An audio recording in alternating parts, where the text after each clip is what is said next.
बच्चों, तो आज आप लोगों का वेलकम है ज्ञानवर्धन जीवी सुमित एकेडमी में। तो आज हम लोग पढ़ने वाले हैं फिजिक्स का टॉपिक ये है रिफ्रैक्शन ऑफ लाइट, यानी प्रकाश का अपवर्तन। हम लोग प्रीवियस क्लास में पढ़े थे प्रकाश का अपवर्तन किसे कहते हैं, डेफिनेशन बताए थे। और हम लोग एनसीईआरटी और एससीईआरटी दोनों का हम लोग बुक से पढ़ेंगे। अभी हम लोग भारतीय भवन का बुक से पढ़ेंगे प्रकाश का अपवर्तन किसे कहते हैं। बता दिए थे प्रकाश का अपवर्तन किसे कहते हैं। प्रकाश का अपवर्तन जब एक माध्यम से दूसरे माध्यम में प्रकाश जाती है तो अविलंब की ओर झुक जाती है, इसी को क्या बोलते हैं, प्रकाश का अपवर्तन बोलते हैं। इसमें बताए थे वायु क्या होता है, विरल माध्यम होता है, और कांच क्या होता है, सघन माध्यम होता है। जब विरल माध्यम से सघन माध्यम में प्रकाश जाती है तो वो क्या होती है, अविलंब की ओर झुक जाती है। इसी प्रक्रिया को प्रकाश का अपवर्तन कहते हैं। ये सब आप लोगों को बता दिए थे। चलिए आज हम लोग देखते हैं प्रकाश के अपवर्तन के कितने नियम होते हैं। प्रकाश के अपवर्तन के 2 नियम होते हैं। जैसे हम लोग प्रीवियस क्लास में पढ़े थे प्रकाश के परावर्तन के कितने नियम होते हैं। प्रकाश के परावर्तन के 2 नियम होते हैं और अपवर्तन के भी 2 नियम होते हैं। चलिए हम लोग देखते हैं, ये मोस्ट इम्पोर्टेंट टॉपिक है। चलिए देखते हैं प्रकाश के अपवर्तन की व्याख्या। प्रकाश के अपवर्तन की व्याख्या, इसका मतलब क्या हो गया, प्रकाश का अपवर्तन यानी ये आपतित किरण हो गया। प्रकाश के अपवर्तन की व्याख्या, तो अब प्रकाश के अपवर्तन के भी 2 नियम होते हैं। पार्श्विक विस्थापन, शायद यहाँ तक बता दिए थे, यहाँ तक बता दिए थे ना। पार्श्विक विस्थापन हो गया। फिर हम लोगों को प्रकाश का अपवर्तन, प्रकाश के अपवर्तन के नियम, ये मोस्ट इम्पोर्टेंट है। ये जो क्लास 10th क्लास में आता है, ये क्लास 10th क्लास में आता है। प्रकाश के अपवर्तन के नियम, प्रकाश के अपवर्तन के 2 नियम होते हैं। ये वाला भी बताएंगे, पहले इधर बताते पार्श्विक विस्थापन क्या होता है। ये प्रीवियस क्लास में हम लोग पढ़ चुके थे, यहाँ तक पढ़ चुके थे। अब अपवर्तनांक किसको कहते हैं, पहले प्रकाश का अपवर्तन का नियम ही देख लो, लेकिन इसमें आएगा कुछ नियम आएगा। चलो पहले इसी को देख लेते हैं। प्रकाश के अपवर्तन के नियम, अपवर्तन के नियम। प्रकाश के अपवर्तन के 2 नियम होते हैं। क्या होते हैं, 2 नियम होते हैं। ये विरल माध्यम है, हवा क्या है, विरल माध्यम, और कांच क्या है, सघन माध्यम। इसमें देखो सारा पार्टिकल्स क्या टच हुआ है, ये सघन माध्यम है। जब विरल माध्यम से जब सघन माध्यम में प्रकाश आती है तो वो क्या होती है, विलंब की ओर झुक जाती है। वो क्या होती है, विलंब से झुक जाती है। इसी प्रक्रिया को क्या बोलते हैं, प्रकाश का अपवर्तन बोलते हैं। देखो ये मतलब हम लोग पढ़े थे प्रकाश के अपवर्तन के 2 नियम है, परावर्तन के 2 नियम है, और अपवर्तन के भी कितने नियम है, 2 नियम है। तो ये आपतित किरण हो गया, ये क्या हो गया, आपतित किरण। ये हो गया अपवर्तित किरण और अभिलंब, तीनों एक ही बिंदु पर होते हैं। इसको बोलते हैं प्रकाश का अपवर्तन के पहला नियम। देखो पहला नियम क्या, प्रकाश के अपवर्तन के नियम, अपवर्तन के नियम यानी रिफ्रैक्शन ऑफ लाइट। आपतित किरण और अपवर्तित किरण, आपतित किरण और अपवर्तित किरण, और अभिलंब तीनों क्या होंगे, एक ही बिंदु पर होते हैं, तीनों एक ही समतल में होते हैं। ये प्रकाश के अपवर्तन का क्या नियम है, पहला नियम है। ये प्रकाश के अपवर्तन का क्या नियम है, पहला नियम है। अब दूसरा नियम क्या बोलता है, प्रकाश के अपवर्तन के दूसरा नियम क्या बोला, प्रकाश के किसी विशेष रंग के लिए, यानी प्रकाश का कोई विशेष रंग होगा जिसमें आपतन कोण की जिया और अपवर्तन कोण की जिया यानी साइन का अनुपात किन्हीं 2 माध्यमों के लिए नियतांक होता है। इस नियम को स्नेल का नियम भी कहा जाता है। बोलेगा स्नेल का नियम क्या है, तो बोलेगा राइट डाउन द स्नेल्स नियम, यानी स्नेल नियम को बताएं। तो स्नेल नियम क्या है, तो बताना पड़ेगा। प्रकाश के किसी विशेष रंग के लिए आपतन कोण की जिया यानी साइन और अपवर्तन कोण की जिया साइन का अनुपात किन्हीं 2 माध्यमों के लिए एक नियतांक होता है। क्या होता है, एक नियतांक होता है। इस नियम को स्नेल का नियम कहते हैं। इस नियम को क्या कहते हैं, स्नेल का नियम कहते हैं। जैसे अतः साइन आई बटा साइन आर हो गया, क्या हो गया, ये साइन आई बटा साइन आर हो गया। साइन आई बटा साइन आर इक्वल टू क्या हो गया, नियतांक, ये म्यू हो गया। ये क्या हो गया, म्यू, जहाँ म्यू का अपवर्तनांक कहते हैं, जहाँ इसको क्या कहते हैं, म्यू का अपवर्तनांक कहते हैं। बोलेगा स्नेल का नियम क्या है, तो साइन आई बटा साइन आर एक नियतांक होता है, तो इसे स्नेल का नियम कहते हैं। मान लेते किसी प्रकाश के विशेष रंग के लिए, ये वाला याद नहीं हुआ तो इसको छोड़ भी सकते हैं। आपतन कोण की जिया, ये आपतन कोण है, साइन आई क्या है, आपतन कोण की जिया तथा अपवर्तन कोण की जिया का अनुपात, ये अनुपात कहलाता है। ये क्या कहलाता है, अनुपात। आपतन कोण की जिया तथा अपवर्तन कोण की जिया का अनुपात एक नियतांक होता है, उसे स्नेल का नियम कहते हैं। बोलो एक बार तुम अपने से बोलो, आपतन कोण की जिया तथा अपवर्तन कोण की ज्या का अनुपात एक नियतांक होता है, एक नियतांक होता है, उसे स्नेल का नियम कहते हैं, उसे स्नेल का नियम कहते हैं। क्या बोले स्नेल का नियम? स्नेल लॉ क्या है? तो आपतन कोण की ज्या साइन आई और अपवर्तन कोण की ज्या साइन आर का अनुपात, ये अनुपात है, का अनुपात किन्हीं दो माध्यमों के लिए एक नियतांक होता है, उसे स्नेल का नियम कहते हैं। ये एग्जाम में आता है, स्नेल नियम क्या होता है? 2 नंबर के एग्जाम में आएगा। और 2 नंबर के एग्जाम में ये भी आता है, अपवर्तन का नियम कितने होते हैं? ऑब्जेक्टिव में आएगा तो 2 होते हैं। और बोलेगा प्रकाश के अपवर्तन के नियम लिखे हैं, तो आपको 2 का नियम लिखना है। आपतित किरण, अपवर्तित किरण और अभिलंब तीनों क्या होते हैं? एक ही बिंदु पर है, तो तीनों एक ही बिंदु पर होते हैं। ये पहला नियम था। आपतित किरण, अपवर्तित किरण और अभिलंब तीनों एक ही बिंदु पर होते हैं, उसे अपवर्तन कोण का पहला नियम हो गया। अब दूसरा नियम क्या होता है? आपतन कोण की ज्या तथा अपवर्तन कोण की ज्या का अनुपात किन दो माध्यमों के लिए एक नियतांक होता है, उसे स्नेल नियम कहते हैं। ये स्नेल नियम क्या? अपवर्तन कोण का दूसरा नियम क्या कहलाता है? स्नेल नियम। अपवर्तन कोण का दूसरा नियम क्या कहलाता है? स्नेल नियम कहलाता है। तो ये साइन आई बटा साइन आर क्या कहला गया? एक नियतांक है, इसी को स्नेल नियम कहते हैं। ये म्यू लिखा हुआ ऐसे करके जो सिंबल दिया गया ये म्यू है, जिसे बिल्ली म्यू बोलती है ना, उसी तरह से यहाँ पे म्यू लिखा गया है। ये म्यू है, म्यू सिंबल है, इसको नियतांक है, इसे स्नेल नियम कहते हैं। म्यू का मतलब होता है अपवर्तनांक। म्यू का मतलब क्या होता है? अपवर्तनांक। अपवर्तनांक क्या होता है अभी पीछे हम बताएंगे। अपवर्तनांक क्या होता है इसका डिफिनेशन सारा चीज बताएंगे। ये मतलब स्नेल का नियम था। उसके बाद हम लोग अब अपवर्तनांक किसको कहते हैं पहले इसको आप देख लेते हैं। अपवर्तनांक किसको कहते हैं पहले इसको देखना। अपवर्तनांक आ गया था नहीं, पीछे में नया वर्ड है को, तो अपवर्तनांक रिफ्रैक्टिव, इसको बोलते हैं रिफ्रैक्टिव। रिफ्रैक्टिव क्या होता है? किसी माध्यम का अपवर्तनांक शून्य में प्रकाश की चाल और उस माध्यम में प्रकाश की चाल cm के अनुपात को कहते हैं। इसे अंग्रेजी में n से सूचित किया जाता है। देखो किसी माध्यम का अपवर्तनांक, किसी माध्यम का अपवर्तनांक क्या होता है? किसी माध्यम का जो अपवर्तनांक होता है क्या होता है, तो उसके बारे में जानना है हम लोगों को। तो क्या किसी माध्यम का अपवर्तनांक क्या होता है? शून्य में प्रकाश की चाल, यानी प्रकाश की चाल मतलब निर्वात में प्रकाश की चाल। ये शून्य में बोलेंगे या निर्वात में बोलेंगे? शून्य में या निर्वात में? निर्वात मतलब क्या हो गया? निर्वात में प्रकाश की चाल, यानी जहाँ पे हवा नहीं है, ऊपर में आसमान में क्या हवा नहीं है, कुछ किलोमीटर जाने के बाद ऊपर में आसमान में हवा नहीं है, तो वही शून्य में प्रकाश की चाल। यह प्रकाश की चाल सिंपल याद रखो, प्रकाश की चाल और उस माध्यम में प्रकाश की चाल के अनुपात को प्रकाश का किसी माध्यम का अपवर्तनांक कहलाता है। किसी माध्यम का अपवर्तनांक किसको कहते हैं? तो देखो किसी माध्यम का अपवर्तनांक निर्वात में प्रकाश की चाल और उस माध्यम में प्रकाश की चाल के अनुपात को कहते हैं। अनुपात मतलब बटा होता है। अनुपात मतलब क्या होता है? बटा। देखो प्रकाश की चाल तथा उस माध्यम में प्रकाश की चाल के अनुपात को अपवर्तनांक कहते हैं। इसे भी याद रख सकते हैं। प्रकाश की चाल है, बोलो प्रकाश की चाल तथा उस माध्यम में प्रकाश की चाल के अनुपात को अपवर्तनांक कहते हैं। अपवर्तनांक यानी इसको रिफ्रैक्टिव बोलते हैं इंग्लिश में। तो क्या था ये अपवर्तनांक? क्या था? किसी निर्वात में प्रकाश की चाल या प्रकाश की चाल तथा उस माध्यम में प्रकाश की चाल। एगो तो हवा में हो गया, जहाँ पे हवा नहीं है उस माध्यम में प्रकाश की चाल, कितना स्पीड से प्रकाश आ रहा है, तो प्रकाश की चाल कितना है? 3 × 10⁸ मीटर पर सेकेंड। पीछे बताए थे प्रकाश की चाल कितना होता है। तो प्रकाश की चाल निर्वात में सबसे अधिक होती है, लगभग 3 × 10⁸ मीटर पर सेकेंड होता है। ये प्रकाश की चाल है। इसी तरह यहाँ पे बताएं प्रकाश की चाल तथा उस माध्यम में प्रकाश की चाल के अनुपात को अपवर्तनांक कहते हैं। ये अपवर्तनांक का डेफिनेशन है। अब देखो, अब कांच में अपवर्तनांक का मान कितना होगा? तो शून्य में प्रकाश की चाल, यानी इसको C से डिनोट करते हैं, और कांच में प्रकाश की चाल इसको मतलब cm से डिनोट करते हैं। इसको cm, C मतलब हो गया C मतलब प्रकाश की चाल को डिनोट किया जाता है, और कांच में प्रकाश की चाल मतलब हो गया m मतलब मीडियम।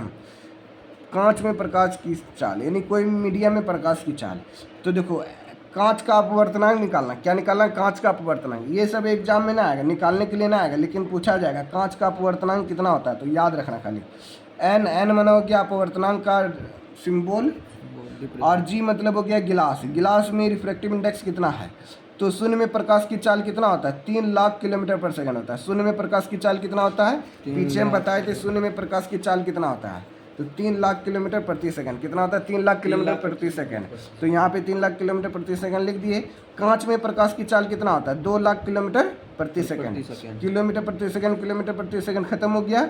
2 3 2 5, 2 और 3 2 5 खत्म हो गया। क्या हो गया? 3/2। 3/2 का मतलब क्या हो गया? 1.5 हो गया। कितना हो गया? 1.5, 1.5 हो गया।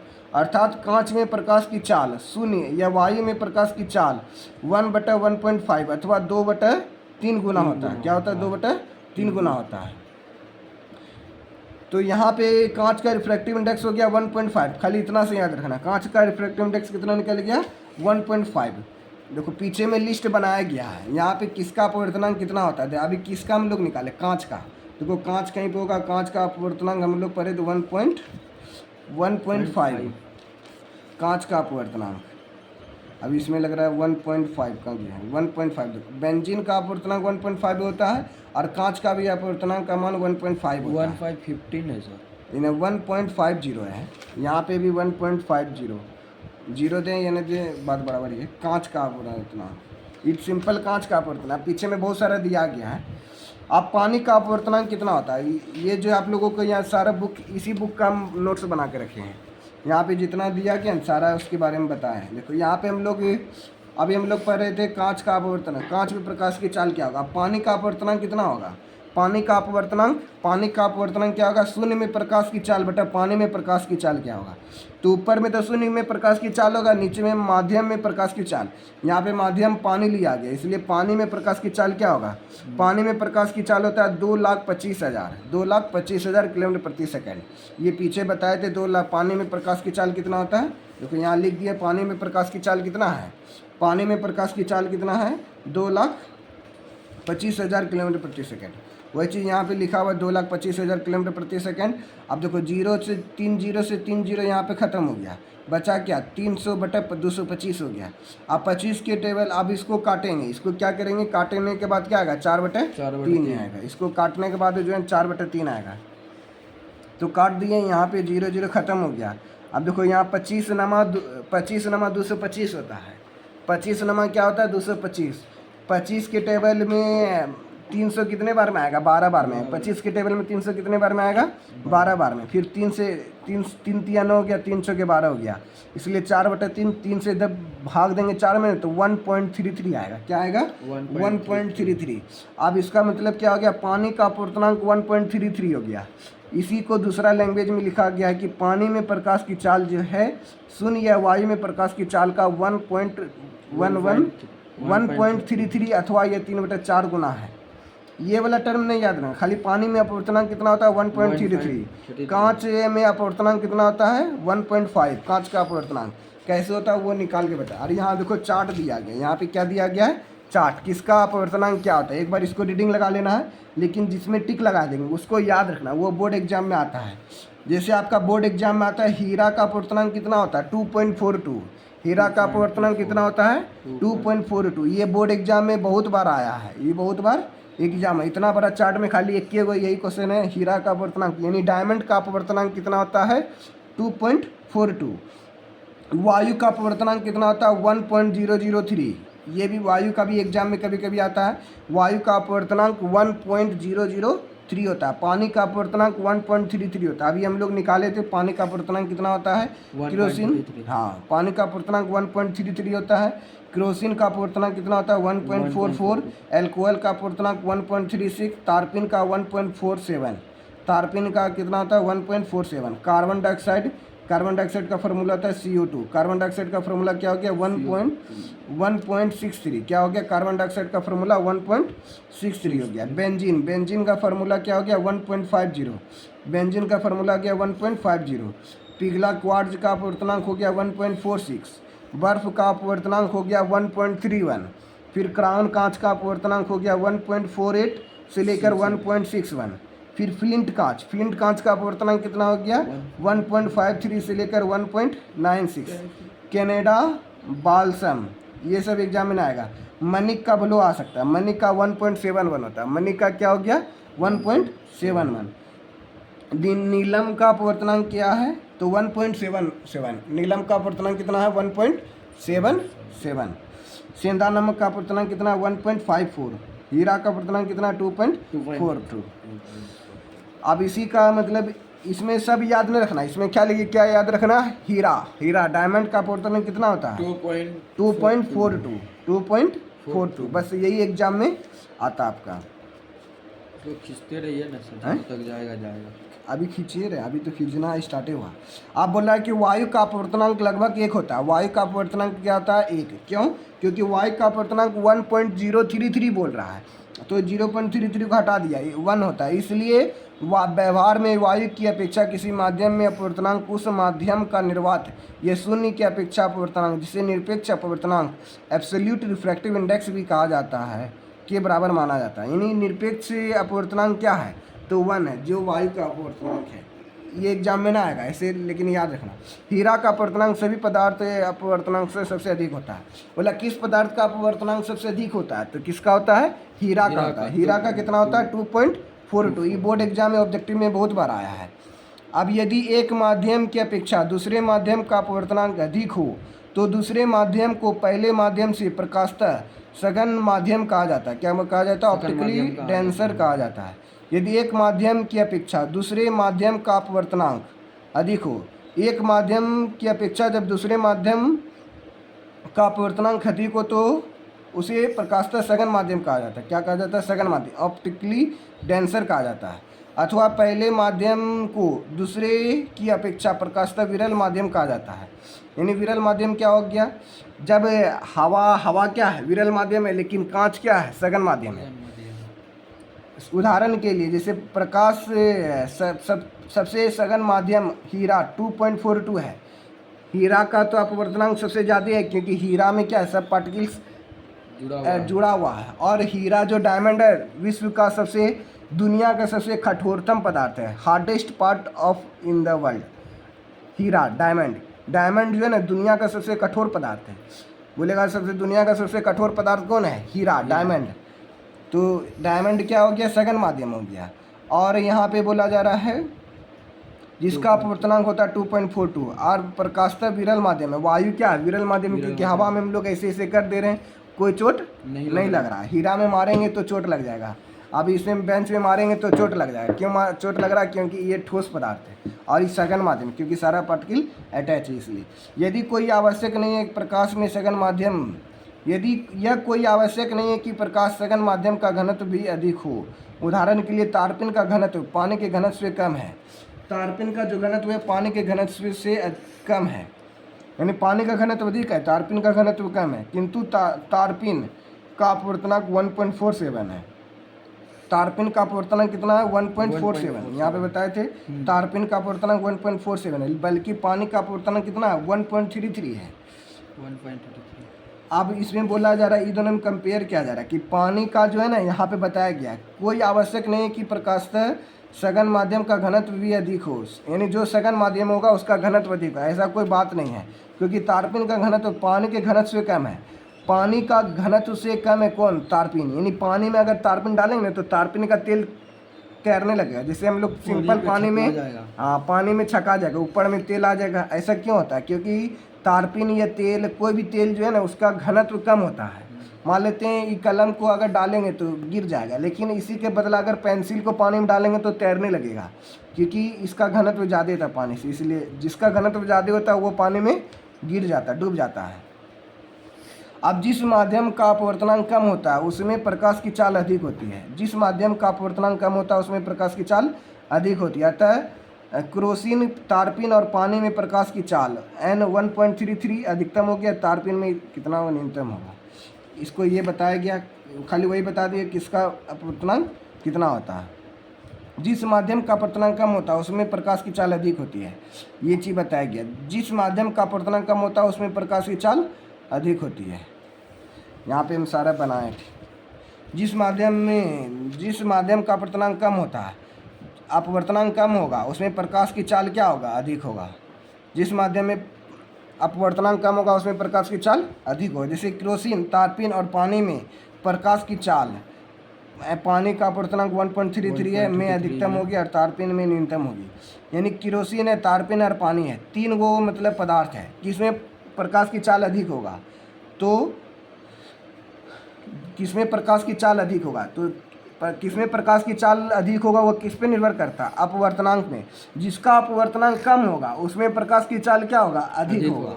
तो किसका अपवर्तनांक कम है, तो पानी का अपवर्तनांक 1.33 है और तारपीन का अपवर्तनांक 1.47 है और केरोसिन का अपवर्तनांक कितना है, केरोसिन का अपवर्तनांक 1.44 है।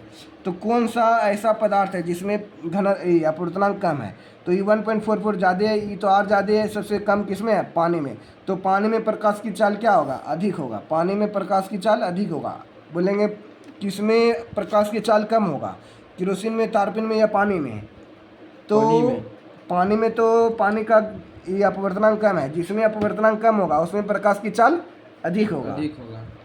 अपवर्तनांक कम, अपवर्तनांक कम होगा तो प्रकाश की चाल अधिक होगा, प्रकाश की चाल अधिक होगा। ये मतलब पॉइंट है, मतलब है आपका, अपवर्तनांक जितना कम होगा उसमें प्रकाश की चाल अधिक होगा, ये पॉइंट है। तो पानी में, पानी का अपवर्तनांक कम है, इसमें प्रकाश की चाल अधिक होगा। तारपीन का अपवर्तनांक ज़्यादा है, इसमें प्रकाश की चाल क्या होगा, न्यूनतम होगा। वही चीज़ यहाँ पे बताया गया था। आप बताया जा रहा है आपेक्षिक अपवर्तनांक किसको कहते हैं, आपेक्षिक अपवर्तनांक किसको कहते हैं। यहाँ पे अब पॉइंट आ गया था आपेक्षिक अपवर्तनांक। आपेक्षिक अपवर्तनांक किसको कहते हैं, दो माध्यमों के निरपेक्ष अपवर्तनांकों के अनुपात, रेशियो को आपेक्षिक अनुपात, रिलेटिव रिफ्रैक्टिव इंडेक्स कहा जाता है। रिलेटिव रिफ्रैक्टिव इंडेक्स कहा जाता है।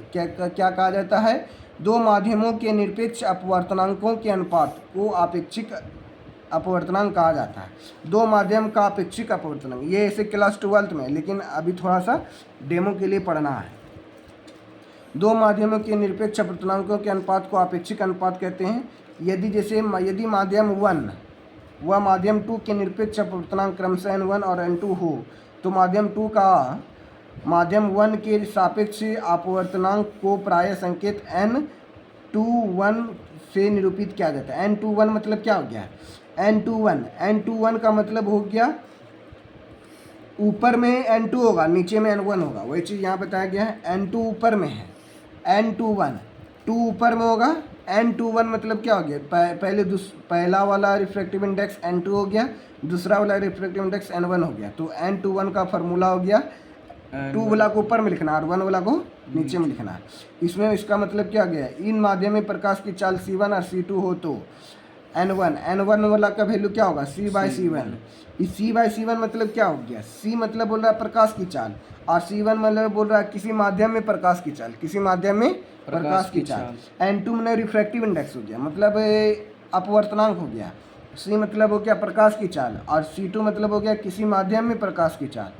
ये n1 का फार्मूला हो गया, n1 के स्थान पे ये वाला वैल्यू यहाँ पे रख देंगे, n2 का फार्मूला ये हो गया, n2 के स्थान पे ये वाला रख देंगे। अब देखो n21 फिर से लिख दिया, n21 रफ कॉपी की फेयर कॉपी है, रफ है।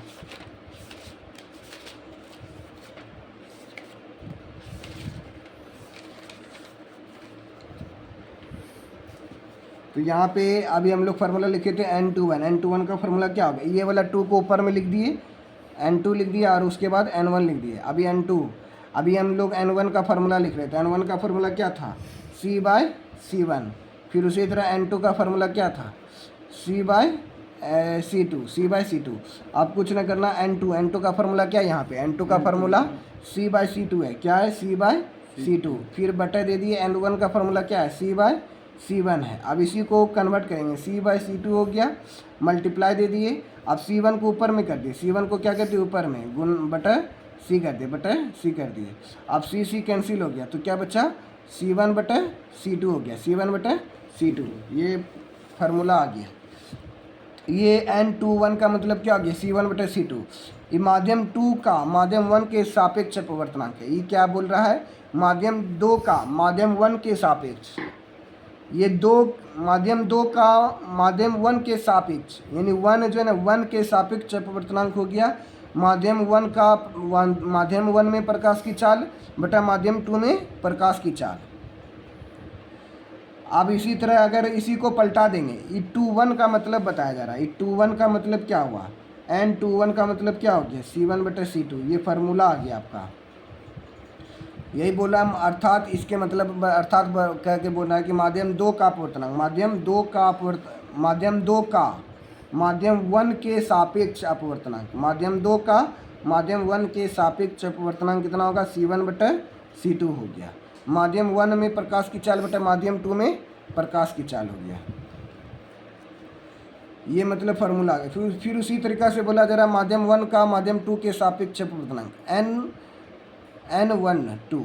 अब इसी को पलटा दिया गया, अगर N12 कर देंगे तो इसका मतलब क्या हो जाएगा, देखो 2 पहले है तो 2 लास्ट में आ गया। अब यहाँ पे 1 2 आ गया है, अब जो लास्ट में, जो शुरू में, वो लास्ट में आ जाएगा। यानी इसी को, यानी यहाँ पे N21 है तो यहाँ पे 1 2 कर दी। उसी तरह यहाँ पे ऊपर नीचे कर देंगे, इसको C2 ऊपर और C1 नीचे कर दिए। ये पलटा गया। अब इसी को पलटाने के बाद यहाँ बोला जा रहा है माध्यम 1 का माध्यम 2 के सापेक्ष अपवर्तनांक कितना होगा। माध्यम 2 में प्रकाश की चाल बटा माध्यम 1 में प्रकाश की चाल। अब इसी दोनों को गुना करना है, N21 मल्टीप्लाई N12, ये दोनों को मल्टीप्लाई करेंगे। N21 का वैल्यू कितना है, C1/C2। फिर N12 का वैल्यू कितना है, N12 का वैल्यू C2/C1 है। अब देखो ये दोनों कैंसिल हो गया, ये दोनों कैंसिल हो गया, कट के क्या बचा, 1 बच गया, कट के क्या बचा, 1 बच गया। फिर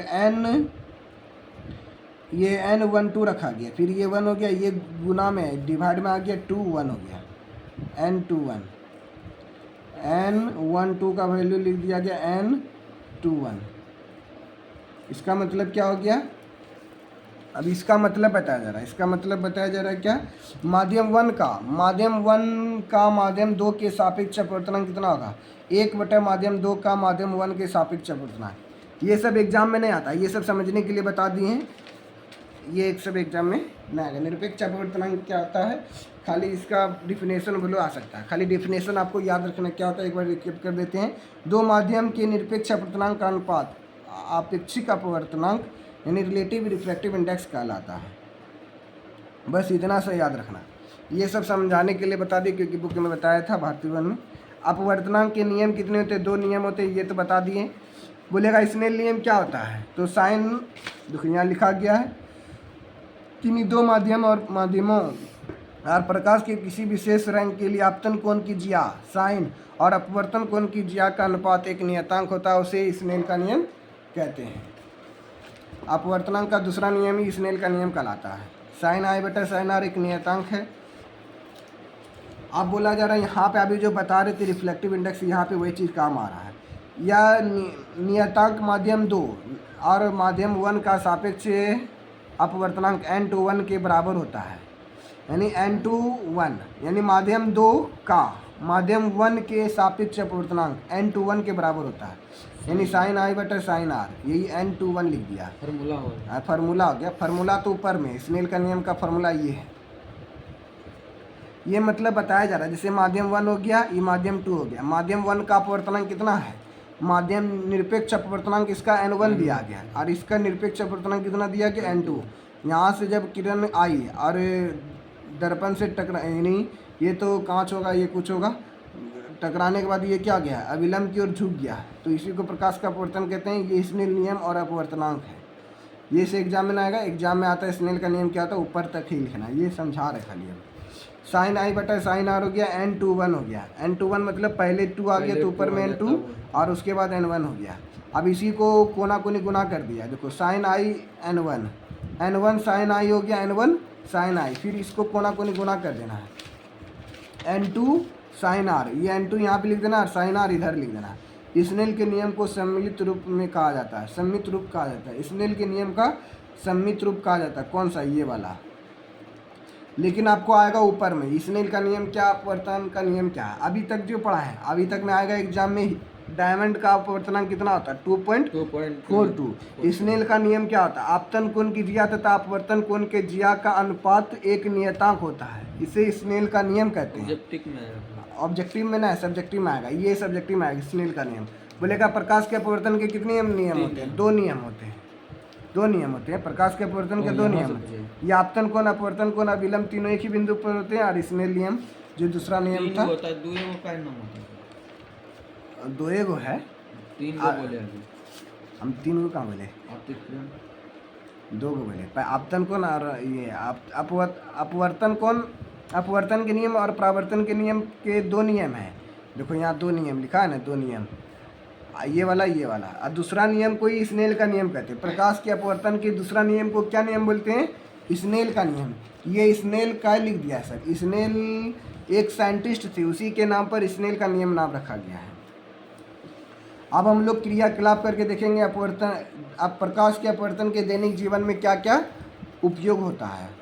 जब प्रकाश की किरण किसी प्रकाशतः विरल माध्यम से प्रकाशतः सघन माध्यम में जाती है तो अभिलंब की ओर मुड़ जाती है। तो बताए थे जब कोई प्रकाश जो है ना विरल माध्यम से सघन माध्यम में जाती है तो वो क्या होता है, प्रकाश की ओर झुक जाती है। इसी प्रक्रिया को प्रकाश का अपवर्तन कहते हैं। इसी प्रक्रिया को क्या कहते हैं, प्रकाश का अपवर्तन कहते हैं।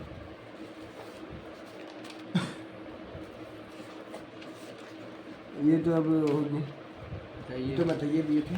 अब इसका मतलब क्रियाकलाप करके एक बार देख लो। यानी दैनिक जीवन में हम लोग क्रियाकलाप क्या करते हैं, जैसे ये छड़ी, पानी में छड़ी डाल दिए, पानी में छड़ी डाल देंगे, डाल देने से क्या होता है, छड़ी मुड़ा हुआ प्रतीत होता है। ऐसा क्यों होता है, तो प्रकाश के अपवर्तन के कारण से होता है। पूछा जाएगा पानी से भरी बाल्टी की गहराई का प्रतीत कम होना।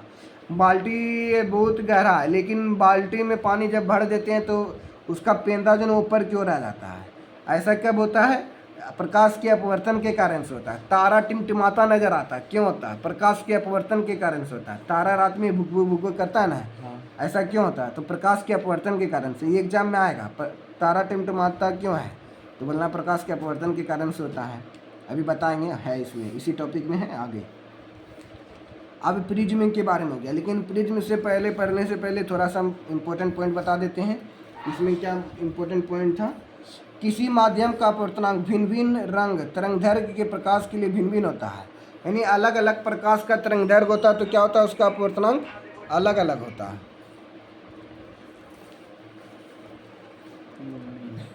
बात कर लो। हेलो। किसी माध्यम का अपवर्तनांक भिन्न भिन्न रंग के प्रकाश के लिए भिन्न भिन्न होता है। यानी सब रंग का अलग अलग रंग है और सब अलग अलग रंग का अपवर्तनांक भी क्या होता है, अलग अलग होता है। यानी वही बोला जा रहा है, किसी माध्यम का अपवर्तनांक अलग अलग रंग के लिए, यानी अलग अलग रंग के लिए, यानी तरंगदैर्घ्य के प्रकाश के लिए अलग अलग होता है, भिन्न भिन्न होता है। तरंगदैर्घ्य बढ़ने से अपवर्तनांक का मान कम होता है। तरंगदैर्घ्य, तरंगदैर्घ्य अगर बढ़ जाएगा तो अपवर्तनांक क्या हो जाएगा, कम हो जाएगा। अपवर्तनांक कम हो जाएगा। तरंगदैर्घ्य बढ़ने से क्या होता है, अपवर्तनांक कम होता है। दोनों डायरेक्टली प्रोपोर्शनल है।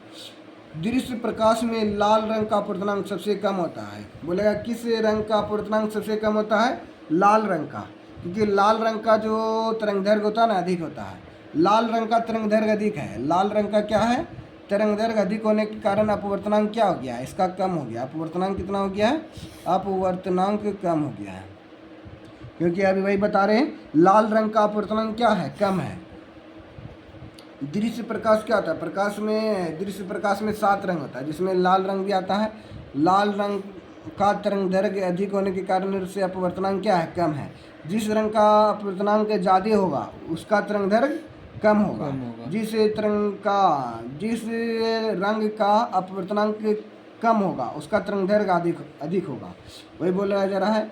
अब जैसे बैंगनी रंग का अपवर्तनांक सबसे अधिक होता है तथा बैंगनी रंग का अधिक होता है, क्यों, बैंगनी रंग का अधिक क्या है, अपवर्तनांक है। अपवर्तनांक क्या, बैंगनी रंग का अधिक है, तो उसका तरंगदैर्घ्य क्या होगा, कम हो जाएगा। क्योंकि लाल रंग का तरंगदैर्घ्य सबसे अधिक है, वह बैंगनी रंग का तरंगदैर्घ्य सबसे कम है। बोले किस रंग का तरंगदैर्घ्य सबसे अधिक है, लाल रंग का। जैसे मान लेते हैं रेलगाड़ी पे जब हम लोग सफ़र करते तो 3 गो कलर होता है, एक लाल होता है, एक हरा होता है, एक पीला होता है। तो लाल कलर क्या सूचित करता है, रुकने का काम करता है, यानी डेंजर का काम है। लाल रंग का रुक जाओ, अभी आगे नहीं बढ़ना है। तो ये लाल रंग कुआसा में भी दिखाई देता है, लाल रंग कुआसा में दिखाई देता है और बहुत दूर से भी दिखाई देता है, क्यों, क्योंकि इसका तरंगदैर्घ्य क्या है, अधिक है। इसलिए मतलब रेलवे सिग्नल में कौन सा रंग का प्रयोग किया जाता है, लाल रंग का प्रयोग किया जाता है, क्यों, क्योंकि उसका तरंगदैर्घ्य अधिक होता है। जिस रंग का तरंगदैर्घ्य अधिक होगा उसका अपवर्तनांक क्या होगा, कम होगा। लाल रंग का तरंग दैर्घ्य अधिक है इसलिए अपवर्तनांक कम है। अब बैगनी रंग का तरंग दैर्घ्य सबसे कम है, बैगनी रंग का तरंग दैर्घ्य क्या है, सबसे कम होता है, इसलिए उसका अपवर्तनांक क्या होगा, अधिक होगा। जिस रंग का तरंग दैर्घ्य कम होगा उसका अपवर्तनांक सबसे अधिक होगा। तो बैगनी रंग का तरंग दैर्घ्य क्या है, कम है, बैगनी रंग का तरंग दैर्घ्य सबसे कम होता है इसलिए इसका अपवर्तनांक क्या है, सबसे अधिक होगा। ताप बढ़ने पर भी सामान्यतः अपवर्तनांक घटता है, ताप बढ़ने पर भी सामान्यतः अपवर्तनांक घटता है। अगर ताप बढ़ा देंगे तो उसका अपवर्तनांक क्या हो जाएगा, घट जाएगा। यद्यपि यह परिवर्तन बहुत ही थोड़ा होता है, बहुत थोड़ा होता है। जब ताप बढ़ने से अपवर्तनांक क्या होता है, घट जाता है। अब हम लोग नेक्स्ट क्लास में पढ़ेंगे प्रिज्म के बारे में, तो आज बार यहीं तक रखते हैं, फिर नेक्स्ट या तो प्रिज्म हम पढ़ा देते हैं, डायरेक्ट लेंस से स्टार्ट होगा। चलो प्रिज्म पढ़ा के ख़त्म ही कर देते हैं। प्रिज्म क्या होता है, प्रिज्म यहाँ तो वही ना प्रिज्म, ऐसे यहाँ प्रिज्म देख लो, इस प्रकार का प्रिज्म मतलब ऐसे करके रहता है प्रिज्म, इसको इस तरह से मिला देंगे तो ये प्रिज्म हो गया। किसी कोण पर झुके समतल पृष्ठों के बीच घिरे किसी पारदर्शक माध्यम को प्रिज्म कहते हैं। ये पारदर्शक माध्यम जो हम लोग इस पार से उस पर आसानी से देख सकते हैं। प्रिज्म का अपवर्तक कोण 60 डिग्री का होता है। प्रिज्म का अपवर्तन कोण कितना होता है, 60 डिग्री का। ये ऑब्जेक्टिव क्वेश्चन में बहुत बार आया है। प्रिज्म का अपवर्तक कोण कितना होता है, 60 डिग्री का। प्रिज्म का अपवर्तन कोण 60 डिग्री का होता है। अब इसी में प्रिज्म में बताया क्या, अपवर्तक पृष्ठ क्या है, अपवर्तक पृष्ठ कोण क्या है, प्रिज्म का अपवर्तनांक क्या होता है, प्रिज्म का आधार क्या है, प्रिज्म का मुख्य काट क्या है, और प्रिज्म के बारे में यहाँ सारा डिटेल बता दिए हैं। तो अपवर्तक पृष्ठ क्या, अपवर्तक कोण क्या, सब यहाँ पे आ जाएगा। इस सब का डिफिनेशन इसी में दिया गया। जैसे ही प्रिज्म है, प्रिज्म है, मान लेते ये प्रिज्म हो गया, इसको कॉपी में लिख के बता देते हैं।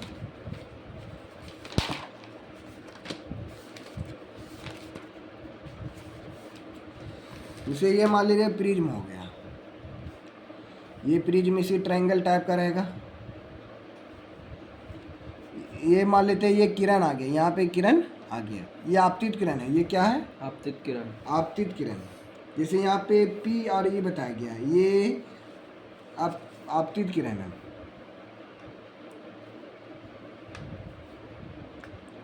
आपतित किरण हो गया, ये प्रिज्म का आपतित किरण हो गया।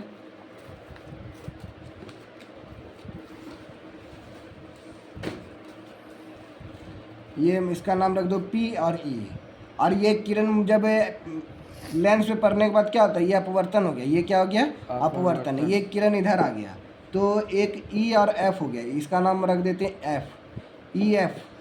P E हो गया आपतित किरण, आपतित किरण। और E F क्या कहलाएगा, अपवर्तित किरण। E F क्या होगा, अपवर्तित किरण, क्योंकि अपवर्तित हो गया। जब एक माध्यम से विरल माध्यम से जब सघन माध्यम में क्या जाती है तो वो किरण क्या होती है, मतलब अपवर्तित हो जाती है, इसलिए अपवर्तित किरण हो गया। ये किरण क्या हो जाएगा, निकल गया। ये किरण क्या होगी, इस प्रकार से अभिलंब से, जब देखो ये सघन माध्यम विरल माध्यम से जब सघन माध्यम में गया तो ये अभिलंब की ओर मुड़ गया। इसका अभिलंब किधर, ऐसे करके है, इसका अभिलंब क्या हो गया, इधर से जाएगा, ये अभिलंब हो गया। अभिलंब मतलब इसके डायरेक्ट परपेंडिकुलर होगा, ये अभिलंब हो गया। ये अभिलंब की जब किरण विरल माध्यम से जब सघन माध्यम में जाती है तो वो क्या होती है, अभिलंब की ओर झुक जाती है, तो ये झुक गया। अब जब सघन माध्यम से जब विरल माध्यम में जाएगी तो वह अभिलंब से क्या हो जाएगा, दूर चले जाएगा। देखो अभिलंब इधर था लेकिन ये अभिलंब से क्या हो गया, दूर चले गया। ये E F हो गया, उसके बाद इसका नाम Q रख देते हैं, यानी F Q क्या हो गया, F Q हो गया आपका F Q। ये F Q हो गया निर्गत किरण, यहाँ पे F लिखिए, ये क्या लिखा हुआ F Q क्या हो गया, निर्गत किरण। ये निकलने वाली किरण हो गया। निर्गत किरण मतलब क्या हो गया, ये निकल गया। F Q हो गया निर्गत किरण। फिर उसके बाद अभिलंब दो गो है, एक अभिलंब ये वाला हो गया, एक अभिलंब ये हो गया, इसका नाम रख देते हैं, ये N हो गया, ये O हो गया, फिर ये मान लेते हैं M हो गया। तो दो गो अभिलंब है, अभिलंब क्या है, दो गो, N E O, ये अभिलंब हो गया। फिर M F O and M F O, ये अभिलंब हो गया। फिर उसके बाद विचलन कोण, विचलन कौन कोण, विचलन कोण क्या हो गया, मतलब विचलन कोण जो विचलित हो जाता है। जैसे इसको फिर आपतित किरण को इधर मिलाया गया है और निर्गत किरण को फिर बैक होकर मिलाया गया, ये विचलन कोण हो गया, ये मतलब डी हो गया। फिर इसको आगे की ओर बढ़ा दिया गया, ये इसको आगे की ओर बढ़ा दिया गया, डी हो गया।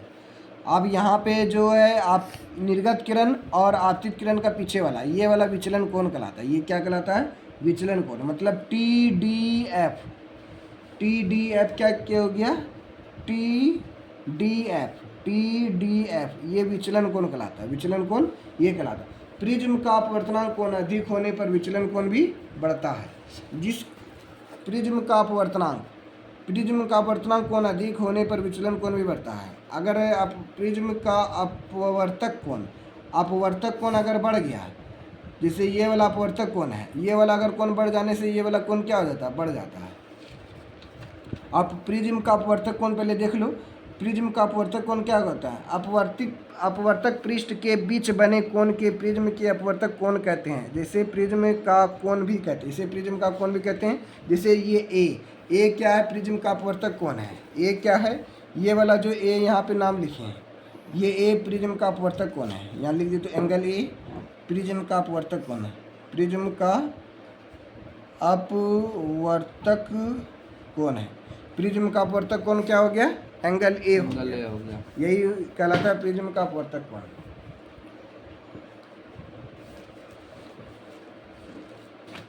चलो फिर हम लोग नेक्स्ट क्लास में हम लोग इसके और आगे लेंस देखेंगे। 4 दिन में ये चैप्टर फिर समाप्त हो जाएगा, इसका न्यूमेरिकल बता देंगे। पीछे हम लोग न्यूमेरिकल पढ़ लिए थे, लेकिन आप